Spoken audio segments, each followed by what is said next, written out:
Assalamualaikum warahmatullahi wabarakatuh. Selamat malam para pendengar setia Cerita Tengah Malam. Malam ini saya akan mulai membacakan kisah bersambung dari Randy yang mengalami peristiwa tak masuk akal di sebuah hutan yang disebut warga sebagai Hutan Karuhun. Randy bersumpah bahwa kisah ini benar-benar terjadi, dan malam ini kita mulai dari awal segalanya. Tahun 2017, Randy masih mahasiswa tingkat akhir, jurusan arsitektur. Bersama 5 temannya, Bima, Dani, Ika, Lilis, dan Andra, mereka merencanakan pendakian kecil sekaligus liburan singkat sebelum skripsi menyita seluruh waktu mereka. Pilihan mereka jatuh pada sebuah desa kecil yang tak tertera di peta resmi, berada di kaki Gunung Salak. Desa itu dikenal hanya dari mulut ke mulut oleh komunitas pecinta alam. Katanya, dari sana ada jalur menuju hutan pinus yang sangat indah, jarang terjamah manusia. Hutan itu disebut Hutan Karuhun, sebuah nama yang terdengar indah sekaligus mistis. Mereka tiba pada Jumat siang, setelah menempuh 2 jam perjalanan dari Bogor. Lalu 1 jam lagi masuk ke jalan tanah berbatu yang nyaris tak bisa dilewati mobil biasa. Setiba di desa, mereka langsung disambut oleh keheningan yang ganjil. Tak ada suara ayam, tak ada suara anak kecil bermain, hanya desir angin yang menabrak pepohonan tua. Seorang pria tua, kepala desa, menghampiri mereka. Namanya Pak Darsa. Rambutnya sudah putih seluruhnya, dan tatapannya seperti tahu lebih banyak dari yang ia ingin katakan. "Kalian mau kemah di atas ya?" tanyanya pelan. "Iya Pak, di hutan pinus," jawab Randy. Pak Darsa terdiam sejenak. Kemudian ia menatap mereka satu persatu. "Jangan masuk terlalu dalam. Kalau sudah lihat pohon beringin besar bercabang 2, jangan lewat dari situ.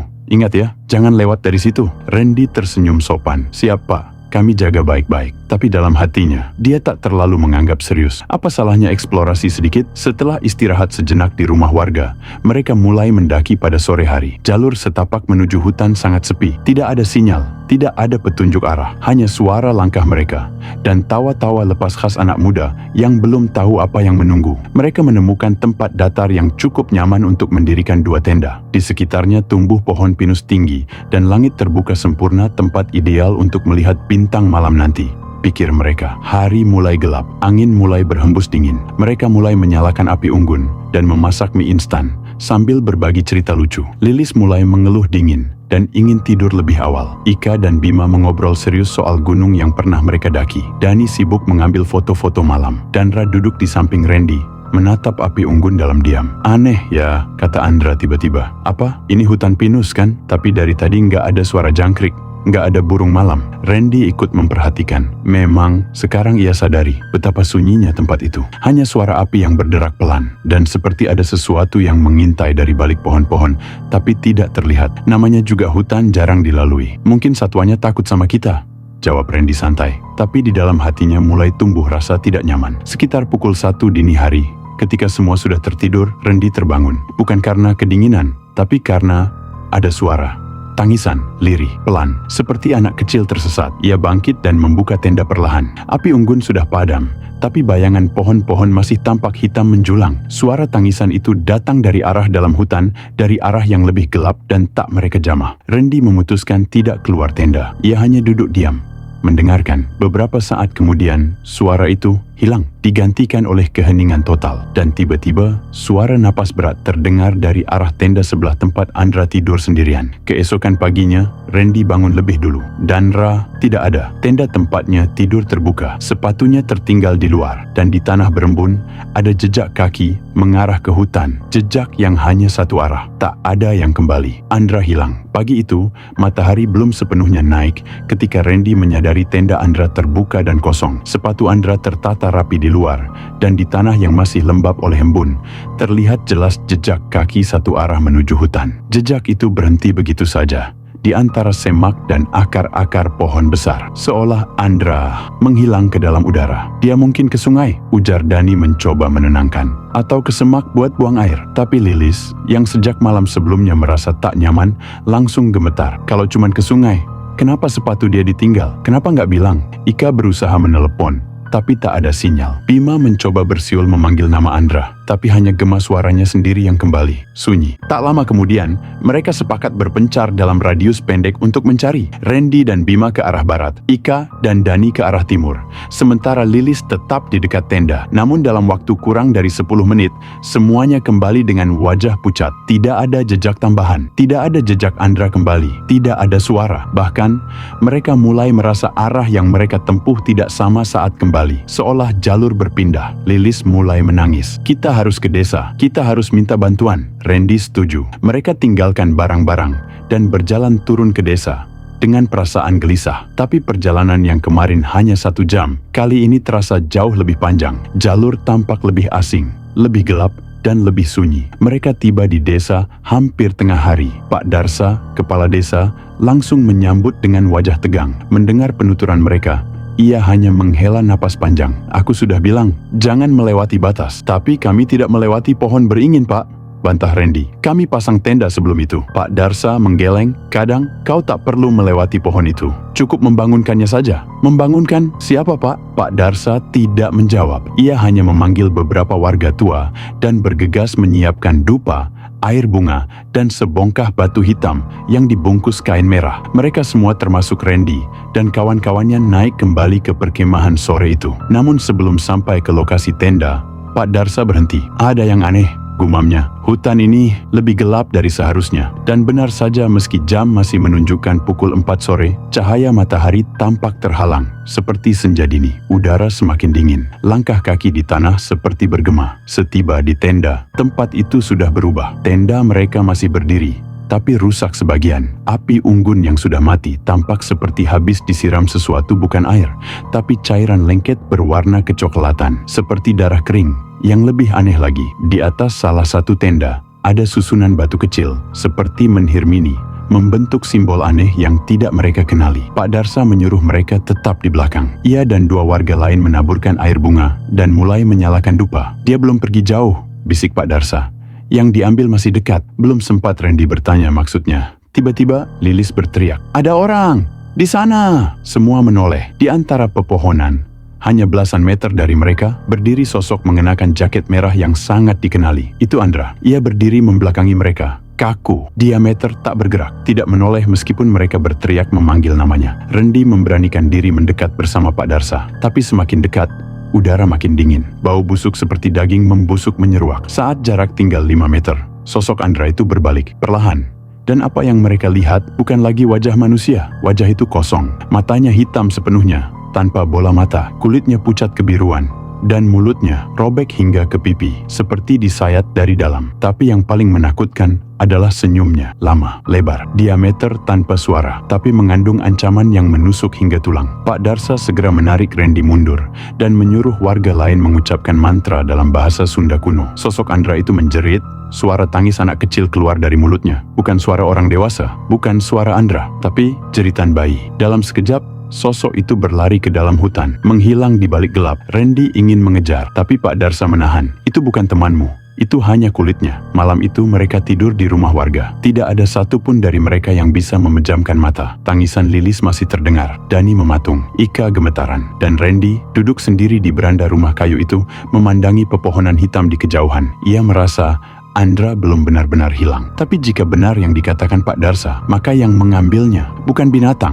bukan orang jahat, tapi sesuatu yang sudah lama tinggal di hutan itu. Sesuatu yang kini telah bangun. Setelah peristiwa mengerikan sore itu, mereka berlima, Randy, Bima, Dani, Ika, dan Lilis, memutuskan untuk tidak kembali ke lokasi perkemahan. Meski barang-barang mereka masih tertinggal, tidak satu pun berani mendekati hutan lagi malam itu.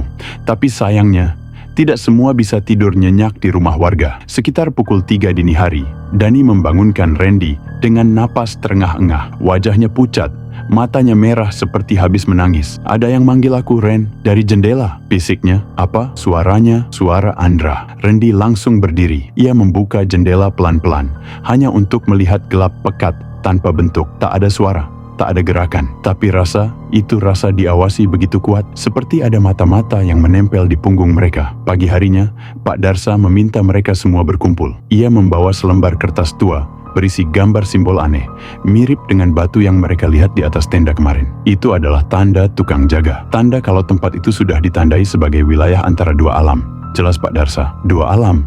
Tanya Ika, masih bingung. Dunia manusia dan dunia Karuhun. Pak Darsa lalu mengisahkan sesuatu yang telah lama disembunyikan desa itu. Dulu, sebelum Islam masuk ke daerah mereka, warga asli sering melakukan ritual ke dalam hutan, mempersembahkan hewan, bahkan manusia, untuk menjaga keseimbangan antara dua dunia. Mereka percaya ada sesuatu di dalam hutan, sesuatu tua dan tidak bisa mati. Mereka menyebutnya sebagai Karuhun, roh leluhur yang menjadi penjaga antara dimensi manusia dan arwah. Dan sekarang, dengan kedatangan rombongan Randy, sesuatu telah terganggu. Kenapa Andra yang diambil? Tanya Bima dengan suara rendah. Dia yang paling diam, yang hatinya kosong. Hutan suka yang seperti itu, kata Pak Darsa pelan. Sore itu, mereka sepakat untuk melakukan pencarian lagi. Tapi dengan panduan dari warga, mereka berjalan perlahan ke arah batas hutan, namun tidak melangkah terlalu dalam. Cukup di sekitar area tenda kemarin. Dan disitulah Randy melihatnya. Di antara dua batang pohon pinus, jauh di dalam kegelapan hutan, ada sosok tinggi berdiri diam. Ia lebih tinggi dari manusia biasa, mungkin 2 meter lebih. Tubuhnya hitam, seolah menyatu dengan bayangan pohon. Tapi matanya memerah, bercahaya samar, seperti bara api.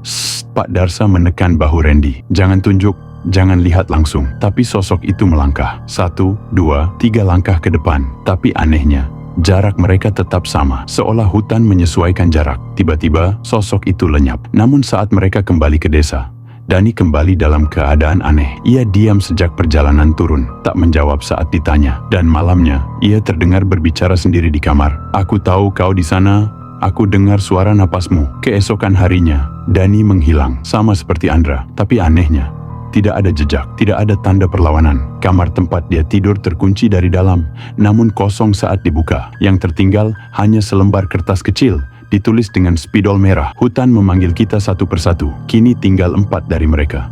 Dan Randy sadar, ini bukan tentang salah langkah. Ini tentang pilihan. Hutan memilih mereka, satu demi satu. 2 orang hilang. Andra lebih dulu, lalu Dani menyusul. Kini tinggal Randy, Bima, Ika, dan Lilis, 4 anak muda yang tersisa.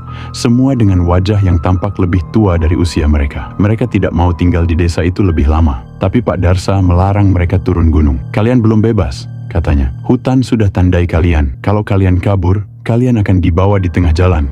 Tak akan ditemukan jasadnya. Mereka tidak tahu harus percaya atau tidak, tapi rasa takut sudah terlalu kuat untuk melawan. Jadi mereka tinggal, menunggu, dan mengawasi satu sama lain. Tapi malam keempat, sesuatu terjadi lagi. Lilis berteriak dari kamar. Randy dan Bima bergegas menghampiri, mendobrak pintu. Ika ada di dalam juga, duduk di lantai dengan wajah yang memucat. Jari-jarinya menunjuk ke jendela. Ada yang berdiri di luar, pakai jaket Andra, gumamnya. Randy mengintip. Tidak ada siapapun, tapi di kaca jendela masih ada bekas tangan 5 jari panjang, menempel seperti dicetak dengan lumpur hitam. Lumpur itu mengering dalam hitungan detik dan meninggalkan bau seperti darah busuk. Pak Darsa dipanggil. Ia masuk membawa 1 kantong kecil berisi jarum-jarum dan rambut manusia yang sudah dikepang. Warga lain, 3 orang lelaki tua, mengikuti dengan wajah murung. Kita harus lakukan tutup jalur, kata Pak Darsa. Kalau tidak, malam ini mungkin giliran yang lain. Upacara kecil dilakukan di halaman rumah. Dupa dibakar, kain kuning dibentangkan, dan sebuah kendi tanah liat ditanamkan di depan tangga rumah. Kata mereka, kendi itu adalah simbol tubuh manusia. Jika nanti pecah tanpa sebab, maka tandanya satu dari mereka akan hilang. Randy menatap kendi itu sepanjang malam. Dan seperti mimpi buruk yang diulang-ulang, pukul 2 dini hari, suara itu datang lagi. Tangisan anak kecil, tapi kali ini terdengar lebih dekat. Ika tak tahan. Ia keluar kamar dan mencoba melihat ke halaman. Dan di sanalah dia melihatnya, Dani, berdiri tepat di samping sendiri. Wajahnya tersenyum, matanya menangis, dan mulutnya bergerak-gerak seperti berbisik, tapi tak terdengar suara apapun. Ika ingin berteriak, tapi suaranya hilang. Tangannya gemetar hebat. Lalu di hadapan matanya sendiri, kulit wajah Dani mulai mengelupas, seperti topeng yang dicopot perlahan. Dan dari baliknya, keluar wajah lain. Wajah anak kecil, matanya hitam, mulutnya robek, giginya runcing dan penuh darah. Ika pingsan. Keesokan harinya, kendi yang ditanam di halaman pecah menjadi 2. Pak Darsa mengumpulkan mereka. Kalian harus ikut saya. Kita harus ke pohon beringin itu. Apa yang akan kita lakukan di sana? Tanya Randy. Kita cari pintunya, jawab Pak Darsa. Pintu? Ya, pintu ke dunia mereka. Dunia yang kalian bangunkan. Perjalanan ke pohon beringin dilakukan sebelum matahari terbenam. Tempat itu benar-benar seperti batas. Tanahnya lebih gelap, udara lebih dingin. Pohon-pohon pinus berhenti tumbuh, dan digantikan oleh semak rimbun yang menghitam. Pohon beringin bercabang dua itu besar, hitam, dan menjulang seperti dua tangan tua yang terbuka. Pak Darsa meletakkan dupa di 4 arah dan mulai membaca doa. Tapi tiba-tiba tanah di bawah pohon itu bergetar perlahan. Terbentuk celah di antara akar-akarnya. Sebuah lubang cukup besar untuk dilewati manusia merangkak. Bima melangkah mundur. Kita nggak masuk ke situ kan? Tapi Pak Darsa hanya menatap Randy. Kalau kalian mau teman-teman kalian kembali, seseorang harus masuk. Semua terdiam. Lalu Randy mengangkat tangannya. Biar aku. Di dalam lubang itu, dunia berubah. Tak ada cahaya. Tak ada suara. Hanya tanah dingin dan bau besi bau darah. Randy merangkak. Tubuhnya gemetar. Di setiap sisi dinding tanah, ada goresan tangan. Seperti jejak orang-orang yang pernah masuk dan tak pernah keluar. Dan jauh di depan, ada cahaya merah. Saat ia sampai di sana, ia menemukan dirinya berada di ruang terbuka. Sebuah gua besar dengan ratusan kulit manusia tergantung seperti tirai kosong, kering, tak bernyawa. Randy memanggil nama Andra, memanggil Dani. Tak ada jawaban. Tapi di balik salah satu kulit, sesuatu bergerak. Keluar dari bayangan, makhluk itu muncul. Tinggi, kurus. Tubuhnya seperti akar kering, kepalanya besar dengan mata merah menyala, dan dari mulutnya keluar suara seperti desis ular dan tangis bayi. Makhluk itu menunjuk ke dada Randy, lalu ke arah pintu gua. Lalu ia menghilang, dan saat Randy menoleh, Dani berdiri di sana, tanpa kulit. Dani berdiri di sana, tanpa kulit. Tubuhnya tinggal daging merah mengkilap, pembuluh darah terlihat jelas. Dan matanya kosong, tidak mengerang, tidak menjerit, hanya diam, seperti patung hidup yang baru keluar dari neraka. Randy terpaku, kakinya tak mampu bergerak, tenggorokannya tercekat. Dani, atau sesuatu yang menyerupainya, melangkah pelan ke arahnya, tapi setiap langkah menimbulkan suara basah yang membuat bulu kuduk Randy meremang. Langkah, langkah, langkah, hingga akhirnya berdiri hanya sejengkal darinya. Dan di saat itu, dari balik tirai kulit manusia yang menggantung di gua itu, suara tangisan anak kecil kembali terdengar. Bukan hanya satu suara, tapi banyak. Tangisan bersahut-sahutan, terdengar seperti berasal dari segala arah. Tangisan dan tawa campur menjadi satu. Randy mundur, dan Dani pun berhenti melangkah. Tubuhnya mulai gemetar. Dari tubuhnya keluar uap putih tipis, seperti asap dari bara yang padam. Lalu perlahan-lahan, daging Dani mulai mencair, jatuh ke tanah, seperti lilin merah yang meleleh. Hingga akhirnya, yang tersisa hanya tulang dan tengkorak, yang kemudian hancur sendiri, menjadi debu. Randy menjerit. Ia berlari ke arah celah tempat ia masuk, tapi dinding tanah kini berubah. Tak ada lagi lubang. Tak ada jalan keluar. Ia terjebak. Di atas tanah, Pak Darsa terus membaca doa dan mantera. Bima, Ika, dan Lilis memegang dupa dengan tangan gemetar. Kenapa Randy belum keluar? Tanya Ika, hampir menangis. Pak Darsa tidak menjawab. Matanya terus menatap ke arah pohon beringin, yang kini mulai berasap dari akar-akar hitamnya. Tiba-tiba, tanah di dekat mereka meledak, dan dari dalamnya muncul Randy. Tubuhnya kotor lumpur, napasnya tersengal, tapi matanya berubah. Tak lagi seperti mata manusia, penuh ketakutan, penuh amarah, dan seperti menyimpan sesuatu dari dalam. "Randy!" teriak Lilis memeluknya. Tapi Pak Darsa menahan. "Jangan sentuh dulu, lihat matanya." Randy menggigil, lalu pingsan. Malamnya, saat Randy sadar kembali, ia mengisahkan apa yang ia lihat. Ada ratusan kulit manusia di sana, digantung seperti baju. Mereka bukan mati, mereka hanya ditinggal. Yang diambil itu bukan tubuhnya, tapi jiwanya. Dan ada anak kecil, tapi bukan anak manusia. Dia yang memimpin semuanya. Dia yang memanggil Dani dan Andra. Bima tak percaya, tapi Lilis dan Ika tak kuasa membantah. Semua yang mereka alami sudah terlalu nyata. Pak Darsa menjelaskan, makhluk yang kalian bangunkan disebut bocah tuyul karuhun. Ia bukan tuyul biasa. Ia penjaga dimensi yang diciptakan oleh orang-orang dahulu yang terlibat pesugihan. Tapi ketika mereka semua mati, bocah itu dibiarkan sendiri. Dan kini, dia lapar. Lapar apa? Tanya Bima. Lapar, rasa sakit dan kehilangan. Ia menciptakan dunia dalam tanah itu, tempat arwah-arwah disiksa tanpa henti. Kulitnya ditinggal di sini, jiwanya dihisap pelan-pelan di sana. Malam itu, Lilis kembali kerasukan, tapi kali ini berbeda. Matanya menatap kosong ke arah dinding, dan ia bicara dengan suara dua lapis. "Bukan dia yang ku mau, aku mau yang satu itu, yang pernah melihat ibunya mati, yang suka menyimpan dendam." Mereka semua menoleh ke arah Bima. Wajahnya memucat, ia mundur perlahan. Aku nggak tahu maksudnya apa." Pak Darsa tampak serius. Ia menatap Bima lama, lalu berkata, "Kau harus pergi ke pohon itu. Sekarang, sendirian." "Apa? Tidak." Bima menolak mentah-mentah. "Kalau tidak, kau akan diambil saat tidur, dan tidak akan sempat berpamitan." Tengah malam itu, Bima berjalan ke pohon beringin seorang diri. Randy, Ika dan Lilis mengintip dari kejauhan. Ia berdiri lama di depan akar pohon. Hingga akhirnya, ia berkata pelan, "Kalau kalian memang mau aku, ambil aku sekarang. Jangan ganggu mereka lagi." Dan saat itu, tanah di bawahnya retak. Cahaya merah keluar dari celah. Lalu Bima tersedot masuk ke dalam tanah. Lenyap. Tak terdengar teriakan. Tak terdengar suara, hanya sunyi. Tersisa 3, dan pintu dunia lain telah terbuka lebih lebar dari sebelumnya. Setelah Bima ditelan tanah di bawah pohon beringin, semua jadi berbeda. Angin di desa tak lagi bergerak, daun tak bergetar, malam menjadi hening. Bukan seperti malam biasa, tapi hening yang mati. Langit tampak gelap, meski bulan purnama bersinar terang. Seolah cahaya tak mau menyentuh tanah desa itu lagi. Lilis mulai sering mengigau. Ia bicara dalam tidur, menyebut nama-nama teman mereka yang sudah hilang. "Jangan sentuh aku Dan Andra. Kenapa kau diam saja? Bima, matamu. Kenapa matamu?" Rendi dan Ika bergantian berjaga. Mereka tahu kini tinggal mereka bertiga yang tersisa. Tapi malam itu, semuanya berubah lebih cepat dari yang bisa mereka duga. Tepat pukul 2:13. Bima kembali. Ia berdiri di luar rumah warga tempat mereka menginap. Bajunya penuh lumpur, wajahnya pucat, dan mata itu kosong. Bima tidak bicara, ia hanya berdiri. Warga yang pertama melihatnya adalah nenek pemilik rumah. Ia menyangka Bima tersesat lalu kembali. Tapi saat hendak menyentuh bahunya, tubuh Bima mencair, bukan darah yang keluar, tapi cacing-cacing kecil. Nenek itu pingsan seketika. Rendi terbangun mendengar keributan. Ia melihat keluar dan terkejut setengah mati. Sosok Bima berdiri kembali, kali ini lebih dekat ke jendela.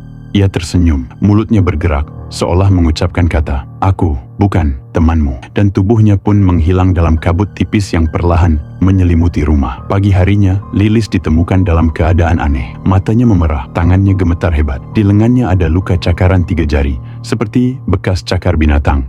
Padahal tak ada binatang yang masuk ke rumah itu. Ia bicara dalam gumaman, "Bukan Bima. Bukan Bima." Tapi dia pakai suara Bima. Rendi dan Ika sepakat, mereka harus akhiri ini. Mereka meminta Pak Darsa bicara terus terang. "Apa sebenarnya makhluk itu?"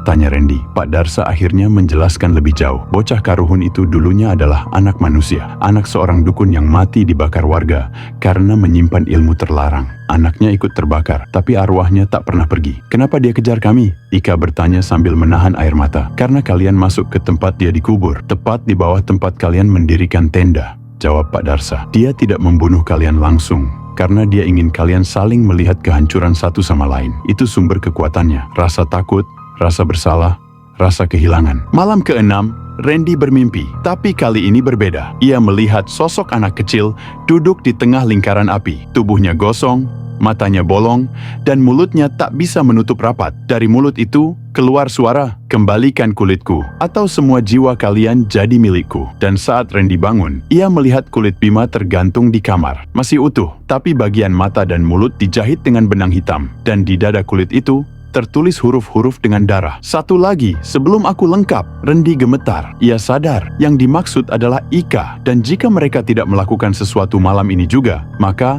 hanya satu orang yang akan pulang. Pak Darsa berkata, "Kita bisa akhiri ini, tapi harus ada yang menyerahkan dirinya sebagai tumbal penutup." Ika menangis. "Jadi ini semua tidak bisa selesai, kecuali ada yang mati?" Pak Darsa mengangguk, "Karena kalian membuka lubang kutukan, dan yang membuka harus ikut tertanam." Rendi melihat Ika, lalu melihat langit. Dalam hati ia berkata, "Kalau ini harus berakhir, biarlah aku yang pergi." Hening malam ke-7 tidak membawa damai. Angin berhenti, suara jangkrik tak terdengar, dan langit tampak seperti tertutup tirai hitam yang tak ditembus cahaya bintang. Semua seolah tahu, malam ini adalah malam penentuan. Rendi duduk di depan rumah panggung tua bersama Pak Darsa. Tangannya gemetar, tapi matanya mantap. "Aku yang akan jadi tumbal," katanya lirih. Pak Darsa menatapnya lama. "Kau yakin? Kalau tidak, Ika yang akan diambil, dan aku tak bisa melihat dia mati begitu saja." Pak Darsa hanya mengangguk pelan. "Kalau begitu, sebelum matahari terbit, kau harus sampai di tengah lingkaran beringin. Di sana, darahmu harus menyentuh tanah." Ika muncul dari balik pintu. Matanya merah,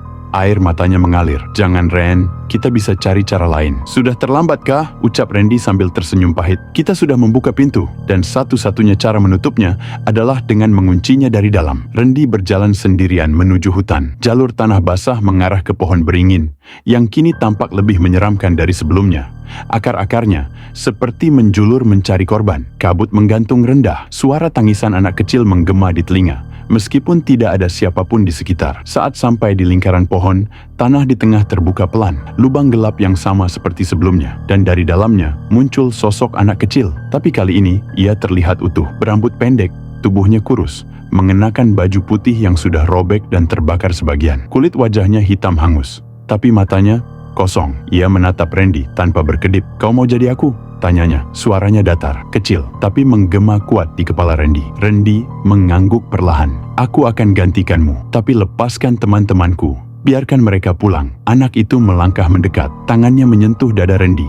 Dingin, seperti disentuh es dari dalam liang kubur. Lalu suara tawa kecil, lirih mulai terdengar. Tawa bocah itu perlahan berubah menjadi tangisan. Dan dari dalam lubang, muncul wajah-wajah lain. Andra, Dani, Bima. Mereka tersenyum, tapi senyuman kosong. Mereka bukan lagi manusia. Anak kecil itu berkata, "Masuklah, dan pintu akan tertutup selamanya." Randy menatap langit terakhir kali, mengingat wajah ibunya, Ika, sahabat-sahabatnya. Lalu ia melangkah ke dalam lubang. Saat tubuhnya lenyap sepenuhnya, tanah tertutup kembali dengan bunyi keras. Akar-akar pohon saling menjalin, udara kembali berembus, dan hening kembali pecah oleh suara burung pagi. Di desa, Ika terbangun, tubuhnya ringan, seperti baru lepas dari mimpi buruk panjang. Di sampingnya, Pak Darsa duduk dan berkata, "Sudah selesai."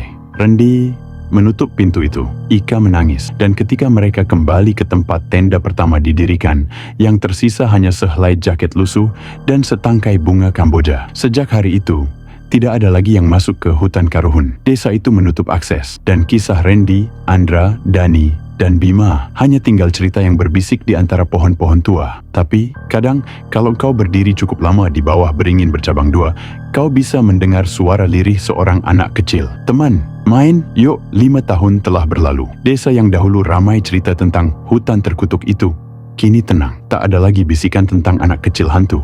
Tak ada lagi larangan masuk hutan. Generasi muda mulai lupa. Orang-orang tua memilih diam. Tapi cerita yang ditinggalkan Randy tidak pernah benar-benar menghilang. Namaku Nadia, mahasiswi jurusan antropologi, dan skripsiku adalah tentang ritual pesugihan lokal dan pengaruhnya terhadap ruang keramat di Jawa Barat. Aku tak sengaja menemukan arsip digital lama dari blog paranormal. Di sana disebutkan nama Hutan Karuhun. Dan lebih mengejutkan lagi, nama itu disebut dalam satu artikel koran lokal tahun 2020-an tentang hilangnya 4 mahasiswa di hutan itu. Satu nama masih hidup, Ika. Aku mencarinya. Perempuan itu kini bekerja di perpustakaan kabupaten. Rambutnya kini panjang, wajahnya teduh, tapi matanya seperti selalu menyimpan sesuatu yang tak ingin diceritakan. "Jangan buka itu lagi," katanya setelah aku menyebutkan niatku. Hutan itu bukan objek penelitian. Itu kuburan. Aku mencoba memohon. "Aku tidak akan masuk terlalu dalam. Aku hanya ingin dokumentasi sejarah." Ika menatapku lama, lalu berkata pelan, "Kalau kau bersikeras, cari rumah Pak Darsa." Tapi aku tak ikut. Aku sudah terlalu jauh hidup untuk kembali mati. Pak Darsa telah tua. Kini tinggal sendirian di pondok dekat hutan. Saat aku datang, ia seperti sudah menungguku. "Kau bukan yang pertama yang datang ke sini, Nak. Tapi semoga kau jadi yang terakhir." Ia memberiku selembar kertas tua. Tulisannya aksara pegon campur Sunda kuno. Tapi yang bisa aku baca adalah sebuah peta dan satu kalimat kecil di sudut kertas. "Jangan buka pintu yang telah dikunci dengan nyawa." Melawan peringatan semua orang, aku masuk ke hutan itu. Bukan sendiri, aku ditemani 2 orang. Rico, kameramen, dan Alia, rekanku sesama mahasiswa. Pohon-pohon masih berdiri angkuh. Suara angin seperti bisikan samar. Kami menemukan bekas perkemahan yang telah tertutup semak. Tapi yang paling mengerikan adalah di bawah pohon beringin tua, tanahnya tampak baru tergali. Padahal tak mungkin ada yang kesana selama 5 tahun ini. Kami mulai merekam. Dan saat itu juga, kamera Rico mati sendiri. Alia tiba-tiba jatuh pingsan. Bibirnya gemetar meski tubuhnya dingin. Dan dari lubang di bawah beringin, keluar bau daging terbakar. Kami membopong Alia kembali keluar hutan. Tapi malam itu, ia bicara dalam tidurnya dengan suara anak kecil. Dia keluar. Dia lelah menunggu. "Kalian yang buka, kalian yang bayar." Aku terbangun dengan tubuh berkeringat, dan di dinding kamarku tertulis sesuatu dalam lumpur yang disegel dengan jiwa, tak boleh dibuka oleh penasaran. Keesokan paginya, Rico hilang. Hanya kameranya yang tertinggal. Di dalamnya, rekaman terakhir menunjukkan ia berdiri sendiri, menatap ke arah lubang. Lalu tersenyum dan berkata, "Randy, kau belum selesai rupanya." Aku tidak bisa tidur. Setelah melihat rekaman Rico terakhir, semuanya berubah. Wajahnya bukan wajah Riko. Matanya gelap, mulutnya menyunggingkan senyum aneh yang tak pernah kulihat di wajah sahabatku. Dan saat dia berkata, "Randy, kau belum selesai rupanya." Aku tahu ada sesuatu di balik kematian yang tidak benar-benar mati. Aku kembali ke rumah Pak Darsa, membawa rekaman itu. Pak Darsa menontonnya tanpa berkedip. Setelah itu, ia hanya berkata pelan, "Bocah Karuhun tidak membunuh Randy. Dia menahannya, menjadikannya perantara antara dunia kita dan dunianya." Aku gemetar. "Jadi Randy masih hidup?" Pak Darsa menggeleng. "Tubuhnya tidak, tapi kesadarannya, jiwanya belum sepenuhnya lenyap. Itu sebabnya ia bisa menolak keluar. Tapi sekarang, karena kau menggali kembali tanah itu, kau membuka jalan." Dia menatapku dalam-dalam, dan Randy bisa saja keluar. 3 malam setelah itu, aku mulai bermimpi aneh. Aku berada di dalam hutan, tapi semua pohonnya hitam. Langit berwarna merah darah, dan dari kejauhan, kulihat seseorang berjalan pincang mendekat. Tubuhnya terbakar di beberapa bagian, tapi wajahnya masih bisa dikenali. Itu Randy. Dia mendekat dan bicara lirih. "Kenapa kau datang? Kenapa kau buka jalanku?" Aku menangis dalam mimpi itu. Aku hanya ingin tahu kebenaran. Randy mendekat, matanya basah. "Aku bukan manusia lagi, Nat, tapi aku juga bukan arwah penuh. Aku tersangkut, dan jika kau terus mencari, kau akan menggantikan tempatku." Saat aku terbangun, pintu kamar terbuka sedikit, dan di depan pintu ada sepatu milik Riko kotor, penuh lumpur, dan satu tali sepatunya berdarah. Aku memutuskan ini harus dihentikan. Dengan sisa petunjuk di peta tua Pak Darsa, aku kembali ke tengah hutan, sendiri. Di bawah pohon beringin itu, aku membaca mantra pengusiran yang diajarkan Pak Darsa. "Sagalanu dibuka, kudu ditutupku ruh anu sadar." Segala yang dibuka harus ditutup oleh jiwa yang sadar. Dan saat aku bacakan itu, tanah bergetar, kabut tebal muncul, suara tawa anak-anak menggema di sekelilingku. Lalu dari balik pohon Randy muncul, tapi tubuhnya kini tak utuh. Tangannya panjang seperti ranting, wajahnya setengah manusia, setengah arang, tapi matanya masih matanya. Ia berkata, "Tolong akhiri ini, segel semuanya. Kunci aku, jangan biarkan mereka keluar bersamaku." Aku gemetar. Lalu ia meraih tanganku, menancapkan kuku panjangnya ke telapak tanganku hingga berdarah. Darahku jatuh ke tanah, dan suara raungan terdengar dari lubang itu. "Bocah Karuhun," menjerit, bukan ini yang kuinginkan." Suaranya melengking, lalu perlahan meredup. Tanah kembali menutup. Pohon beringin itu tumbang sendiri, dan Randy menghilang dengan satu bisikan terakhir, "Terima kasih, Nadia." Sejak hari itu, Riko kembali, tapi ia tak pernah ingat apapun, alias sembuh. Dan aku tak pernah bisa lagi bermimpi. Tapi di suatu malam sunyi, saat angin berdesir di jendela kamarku, aku terkadang mendengar suara kecil berbisik, "Main yo." 3 bulan berlalu sejak pohon beringin itu tumbang. Sejak malam Randy, atau sosok yang dulu bernama Randy, mengucapkan terima kasih dan lenyap bersama raungan terakhir bocah Karuhun. Desa kembali normal. Tidak ada lagi suara aneh. Tidak ada lagi orang hilang. Tapi aku tahu, ini belum sepenuhnya berakhir. Pagi itu, aku menerima surat tak dikenal. Tulisannya halus, seperti ditulis oleh tangan anak kecil. Kertasnya, bau tanah dan bunga Kamboja. "Kau menutup satu pintu, tapi ada banyak gerbang lain. Kami butuh penjaga." Di dalam amplop, hanya ada sebuah benda kecil, kunci perunggu tua, berukir wajah anak-anak menangis. Aku kembali menemui Pak Darsa, tapi rumahnya kosong, ditinggalkan tergesa, tak ada jejak, seolah ia lenyap begitu saja. Di tengah ruang tamunya, tertulis dengan arang di lantai kayu, "Sudah waktumu." Dan saat aku menatap keluar jendela, kulihat hutan itu kini lebih gelap dari sebelumnya. Malam itu, aku bermimpi aneh. Aku berada di sebuah lorong panjang. Di kiri dan kanannya, ada banyak pintu kayu tua. Dari balik tiap pintu, terdengar suara tangisan, jeritan, tawa kecil, dan bisikan. Sosok berjubah hitam muncul di ujung lorong. Dia berkata, "Setiap tempat yang dilupakan manusia akan jadi rumah bagi mereka yang ditinggalkan. Tugasmu bukan lagi mencari, tapi menjaga agar mereka tidak keluar." Aku bertanya, "Siapa kamu?" Dia membuka tudungnya. "Itu Randy." Tapi kini wajahnya damai, seperti manusia lagi. "Sekarang aku bebas, tapi seseorang harus menjaga pintu itu tetap tertutup." Dan dia menyerahkan padaku kunci yang sama dari surat tadi. Aku terbangun, tapi bukan di tempat tidurku. Aku berada di dalam hutan, tepat di depan pohon beringin yang kini tumbuh lagi. Tapi bentuknya berubah tinggi menjulang, daunnya hitam, dan batangnya berdarah. Aku menggenggam kunci itu, dan tiba-tiba tubuhku tersedot ke dalam akar. Aku tak mati, aku tak hidup, tapi aku menjadi bagian dari hutan Karuhun. Aku penjaga gerbang. Kini, bila ada orang yang masuk terlalu dalam, aku yang memperingatkan. Kadang lewat suara angin, kadang lewat mimpi buruk. Dan bila mereka tetap nekat, akulah yang akan mengantar mereka ke sisi lain. Tempat di mana bocah karuhun masih tertawa, masih lapar, dan selalu mencari teman baru untuk bermain. Terima kasih sudah mendengarkan kisah Jangan Pernah Masuk Hutan itu. Semoga cerita yang kita bagikan malam ini menjadi pengingat bahwa ada batas yang sebaiknya kita hormati dan kita selalu dijaga dari hal-hal yang tidak terlihat oleh mata. Mari kita tutup dengan doa agar kita semua selalu diberi perlindungan oleh Allah Subhanahu wa Ta'ala, Tuhan yang Maha Esa, dari segala mara bahaya dan gangguan makhluk halus. Ya Allah, lindungilah kami dimanapun kami berada. Jauhkan kami dari segala yang menakutkan dan tidak membawa manfaat. Berikanlah kami ketenangan hati dan kekuatan menjalani hidup dengan penuh keberkahan. Amin ya Rabbal Alamin. Terima kasih sudah setia bersama Cerita Tengah Malam. Jangan lupa like, subscribe, dan aktifkan notifikasi supaya tidak ketinggalan cerita seram berikutnya. Sampai jumpa di episode selanjutnya. Tetap jaga diri dan hati kalian, dan jangan pernah masuk hutan itu. Wassalamualaikum warahmatullahi wabarakatuh.